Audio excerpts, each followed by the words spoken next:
Primeiramente, vamos ver o que a jornalista da Globo News, Flávia Oliveira, falou sobre o Ciro Gomes e sobre sua vice. O candidato do PDT, ele tentou, aliás, tem a candidatura, uma candidatura muito consistente, né, persistente desde 2018, ele continua se apresentando como candidato à presidência da República e tentou costurar alianças. A chapa puro sangue, né, só com um pedetista, nesse momento, ela é um indicativo, sim, da dificuldade do isolamento dessa candidatura de Ciro Gomes. Como ele não foi capaz de montar esse arco de alianças que a gente viu em outros candidatos, ele acabou optando por uma mulher negra do próprio partido do Nordeste, traz uma sobreposição, embora haja esse diálogo com a Bahia, mas Ciro, que é tão crítico, né, à agenda identitária, agora usa, assim como a vice-prefeita Ana Paula Matos usou com propriedade a sua característica de mulher negra, de origem periférica, de baixa renda e com trabalho em assistência social. Mas o Ciro tem sido muito crítico a isso, né? E aí chamou atenção a você e também a mim, ele ter sublinhado essas características, uma vez que ele é um, digamos, universalista. Gente, essa jornalista precisa se retratar da mentira que acabou de falar. Ciro nunca foi contra o empoderamento das mulheres e das pessoas pretas do nosso país, como a jornalista tenta insinuar. Essa é uma mentira grave.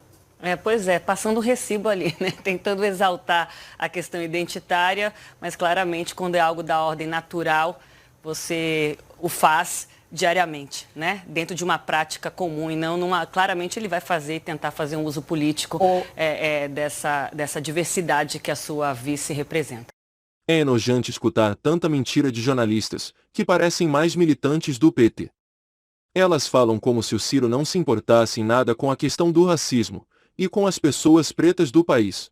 Ao contrário do Lula, que elas apoiam, Ciro Gomes é o único que fala do encarceramento em massa dos jovens pretos, devido à política antidrogas introduzida justamente pelo Lula. Lula virou um cínico, não mexeu numa única estrutura do país, para você dizer qual é a única lei que o Lula fez, que está em vigor e que muda uma realidade brasileira. Foi um grosseiríssimo e selvagem equívoco em que o Lula copia a legislação americana de combate às drogas e encarcerou 800 mil jovens pobres negros das periferias do Brasil.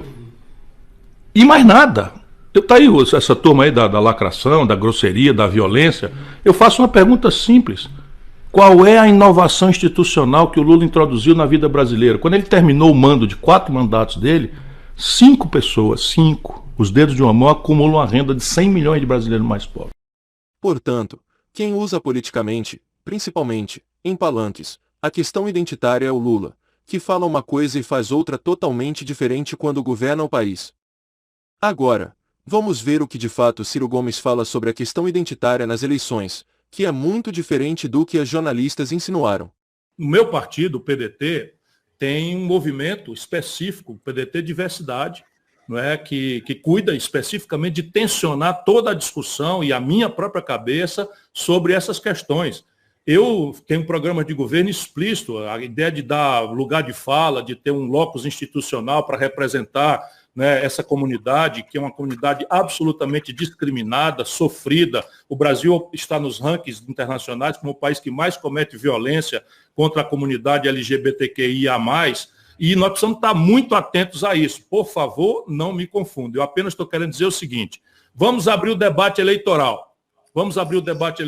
O presidente da República deve dar centralidade na sua relação com o povo a qual agenda?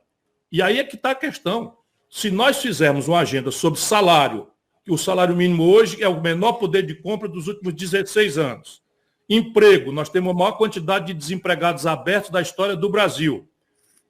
Desalento, nós temos a maior quantidade de brasileiros que cansaram, desistiram, estão decepcionados, não procuram mais emprego, da história do Brasil. Informalidade, a maior quantidade de brasileiros, mais da metade, empurrados para viver de bico, sem qualquer renda, sem qualquer proteção, sem 13º, sem salário mínimo, sem férias, enfim, sem proteção nem agora para o acidente de trabalho, nem no futuro da velhice, a moradia e a questão da segurança pública e etc. Nós ganhamos o povo todo. se nós tratarmos isso assim, com esse método. E evidentemente que todos os outros grupos, num projeto nacional, têm que estar bem representados. Mas trata-se aqui de respeitar dialeticamente a psicologia popular e, junto com o povo, evoluir. Sabe, eu conheço o povo brasileiro com a minha alma. Eu venho do sertão do Ceará, fui criado a maior parte da minha vida, na minha vida pessoal, estudei na escola pública. O nosso povo não é intolerante, sabe? O que é intolerante são as elites, são determinados fragmentos da sociedade, como a polícia. Isso sim é que é intolerante. E nós temos que fazer a força da lei valer para exatamente explicar isso, o respeito à diferença, a tolerância, né, o respeito à orientação sexual, à identidade de gênero, porque isto é um assunto que não vai transpor o limite de uma moral popular, que pode até não ser a mais sadia, mas, olha, um democrata não pode ir para cima do povo, por cima do povo, tem que vir com ele junto. Dito isso tudo, preciso falar que o problema da elite com Ciro Gomes não são as questões identitárias. Eles se utilizam dessas narrativas, assim como a falsa narrativa do temperamento explosivo, para esconder a verdadeira desavença.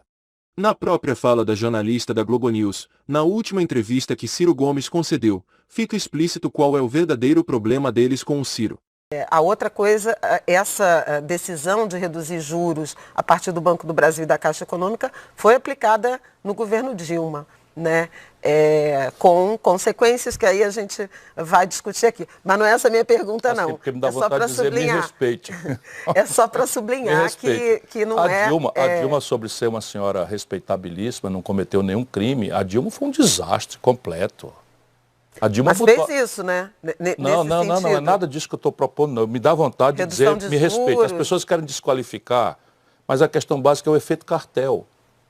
Desculpa, eu conheço isso, eu já fui ministro da Fazenda, o Banco do Brasil já foi meu subordinado. O que está acontecendo no Brasil? Você pega gente do mercado, bota lá no Banco do Brasil e na Caixa Econômica, que vão fazer o serviço de cartel. Outro dia o Bolsonaro discretamente fez uma ameaça de tirar o Banco do Brasil e a Caixa Econômica da Febraban. E os caras retiraram a assinatura de um manifesto, ou recolheram o manifesto. É o cartel. É o cartel. Isso é absolutamente, se você pegar, não há explicação para uma corretora como a Fininvest cobrar numa operação que eu vi, estou dizendo o nome aqui para a gente ver, 1000% de um aposentado. Isso é um cartel. 1000% de juro é usura. Na Inglaterra, que não consta ser nenhum país socialista, na Inglaterra, uma legislação que eu vou estudar no Brasil, quem me trouxe foi o Eduardo Moreira, na Inglaterra, se você paga até 2 vezes o que você já tomou emprestado, a lei determina a quitação. No Brasil, o cidadão paga 100 vezes o que pagou e ainda fica devendo outro tanto, inclusive os estados. O governo brasileiro está pagando, atualmente, 500 bilhões de reais em juros da dívida pública, que é mais do que o governo gasta com educação, saúde, programas sociais, ciência e defesa juntos. E a jornalista ainda tem a cara de pau de desdenhar da proposta de Ciro Gomes, de baixar os juros, como se fosse uma coisa ruim para o país. Acho que não preciso mais desenhar o óbvio.